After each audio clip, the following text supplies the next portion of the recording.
తెలంగాణ కోర్టుకు పంపించారు. తెలంగాణ కోర్టులో ఇప్పుడు విచారణ జరుగుతూ ఉంది.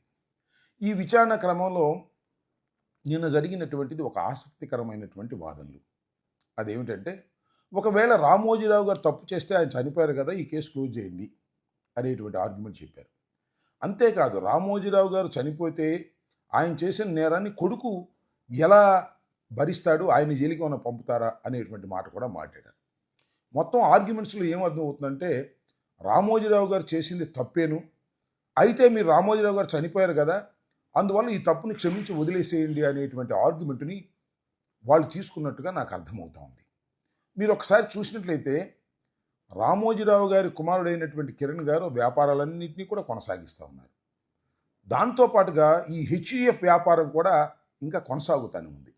దీన్నే కోర్టు వారు కూడా అడిగారు, ఏమండి ఆ హెచ్యుఎఫ్ కొనసాగుతుంది కదా, కాబట్టి ఈ కేసును అలా డిస్మిస్ చేయడానికి వీల్లేదు, దీనిలో పూర్తిగా విచారణ జరగవలసిందే అని చెబుతూ 28వ తారీఖు వాయిదా వేశారు.